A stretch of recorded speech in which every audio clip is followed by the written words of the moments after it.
وجان محترم، خدا سے ہم ملاقات چاہتے ہیں کہ نہیں چاہتے؟ خدا سے ملنے کا شوق ہے یا نہیں ہے؟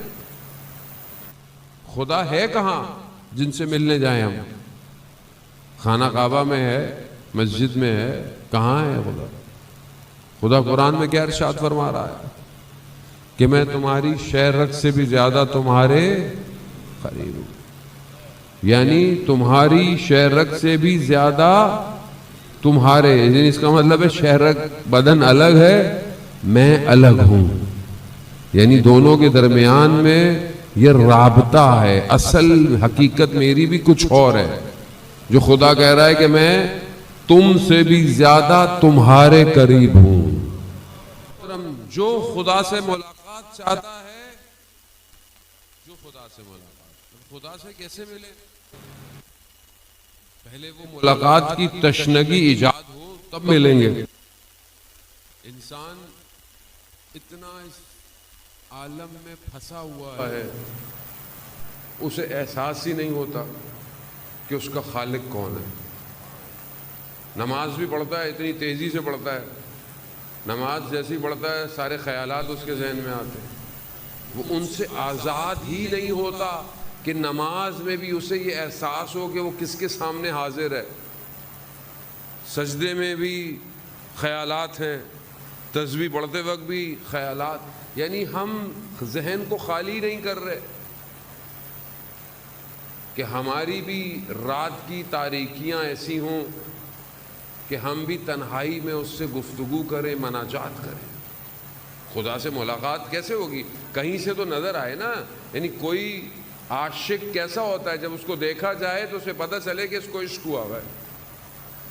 اور آپ ائمہ علیہ الصلوۃ والسلام کو دیکھیں، نوف ابن بقالی کہتا ہے کہ رات ہو گئی تھی، مولا نے کہا ادھر ہی رک جاؤ، رکے، ہم نے فجر سے پہلے امام کو دیکھا کہ جو دیوار کا سہارا لیے ایسے جا رہے ہیں جیسے کوئی عاشق اپنے محبوب کی بارگاہ میں جا رہا ہوتا ہے۔ یہ ملاقات کا جسے شوق ہوتا ہے وہ یہ نہیں پوچھتا کہ کب کیسے، وہ پہلے سے پہنچا ہوا ہوتا ہے۔ جیسے ہم کہیں سفر پہ جاتے ہیں، کسی نئی جگہ پہ جائیں یا مثلا زیارت پہ جاتے ہیں، کہیں بھی جائیں، آپ دوسری شہر جائیں، کسی کے گھر جائیں، جیسے میں آیا، پہلی چیز انسان کیا پوچھتا ہے آج کل؟ پہلی چیز کیا پوچھتا ہے؟ نہ پانی پوچھتا ہے، نہ چائے پوچھتا ہے، وائی فائی کا پاسورڈ پوچھتا ہے، وائی فائی کا پاسورڈ پوچھتا ہے۔ یہ نہیں پوچھتا دوسرے شہر جا کر نماز کا وقت کیا ہے۔ میں یہ نہیں کہتا کہ آپ کو ضرورت ہے، لیکن شوق ملاقات ہو تو سب سے پہلے پوچھتا ہے کہیں نماز قضا تو نہیں ہو رہی میری۔ میں جان محترم اتنی جہازوں میں سفر کرتا ہوں، دنیا جہان جاتا ہوں، چلو نان مسلم تو چلو نان مسلم ہے، مسلمانوں کے ساتھ، یہ نہیں کہ مجھے کوئی بڑا وہ نماز کا توفیق، تو اللہ کی کرم سے پبلک سو رہی ہے۔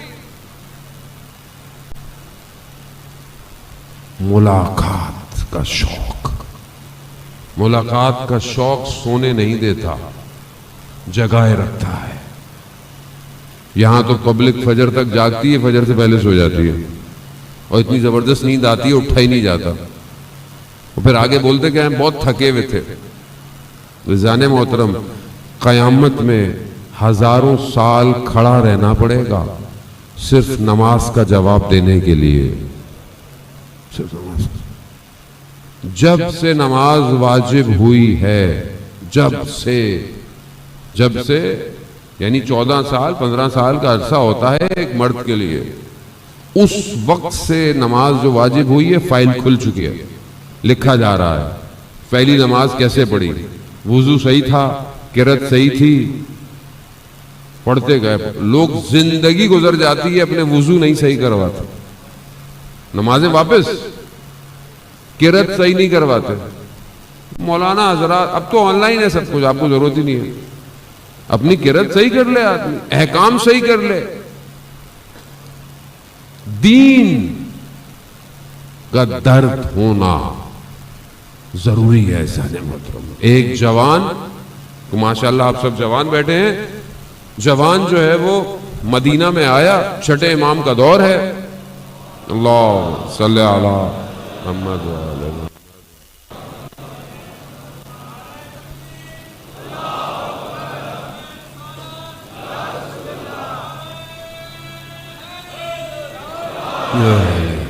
ہزار محترم، جوان مدینہ آیا، گھر کرائے پہ ڈھونڈ رہا ہے.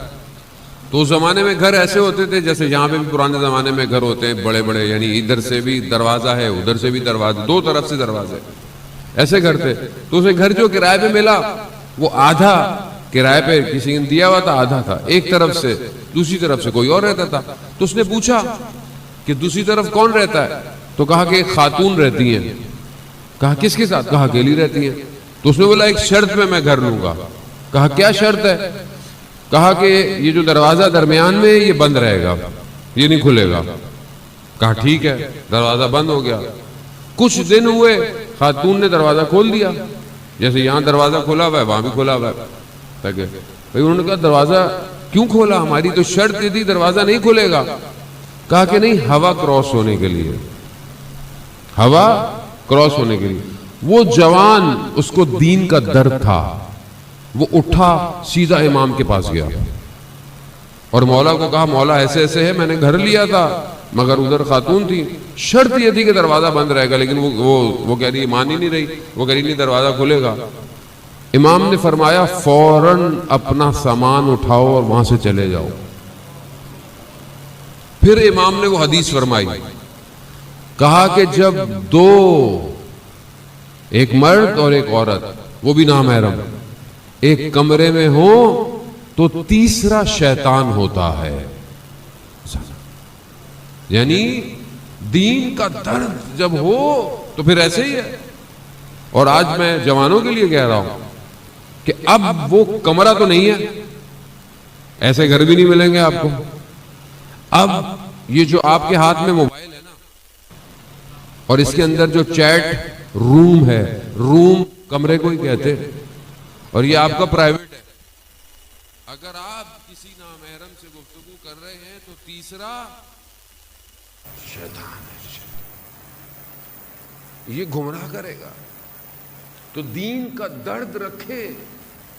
دین کا درد نہیں ہوگا تو میری قرآن کی تلاوت اچھی نہیں ہے. درد ہونا چاہیے. مجھے احکام نہیں آتے، درد ہونا چاہیے آپ کو. بہت سالوں گزر جاتے ہیں، آدمی ساری زندگی واجب غسل بھی غلط کرتا رہتا ہے. بھائی شرمانے کی بات ہی نہیں ہے. قیامت میں شرمندہ ہونے سے بہتر ہے ابھی ہو جاؤ. بھائی وہاں کھڑے ہو کے شرمندہ ہوں گے، وہاں سے تو واپسی بھی نہیں ہے. یہاں کم از کم اور شرمندہ ہونے کی بھی کوئی ضرورت نہیں. اس میں کیا ہے؟ مجھے بھی بہت ساری چیزیں آپ پوچھیں نہیں آتی ہیں، میں شرمندہ تو نہیں ہوتا، میں اپنے استاد سے پوچھ لیتا ہوں. اس میں شرمندہ ہونے کی بات نہیں ہے. جاننے کے لیے شرمندگی نہیں ہے، لیکن درد تو رکھیں. موبائل خراب ہو گیا فوراً بھاگتے ہیں صحیح کرانے. روح میں اتنی گڑبڑ ہے انسان کبھی سوچتا ہی نہیں صحیح کراؤں یا نہیں کراؤں. درد تو خدا سے ملاقات بہت ضروری ہے.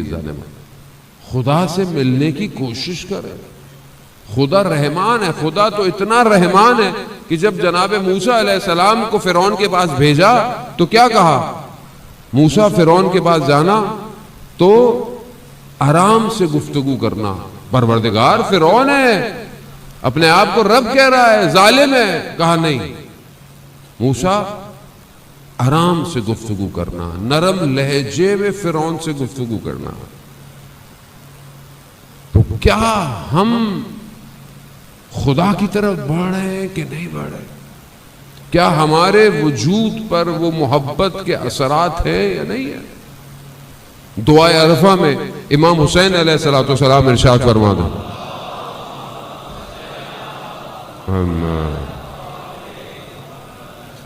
امام دعائے عرفہ جو ہم روزے عرفہ پڑھتے بھی ہیں، دعائے عرفہ میں امام حسین فرماتے ہیں پروردگار تو نے غیر کو یا غیر کی محبت کو میرے دل سے دور رکھا. تو نے جسے تو پسند کرتا ہے اس کے قلب سے غیر کی محبت کو دور کرتا ہے. کیوں؟ تاکہ وہ صرف تجھ سے محبت کرے. وہ صرف تجھ سے محبت کرے، غیر سے محبت نہ کرے. اور یہ تو نے کیا ہے، وہ کرم تیرا ہے. اگر تو غیر کی محبت کو باہر نہیں نکالے گا تو وہ تجھ سے محبت کیسے کرے گا؟ اور جس کے قلب میں دنیا جہان کی محبتیں ہوں وہ خدا سے کیسے محبت کرے گا؟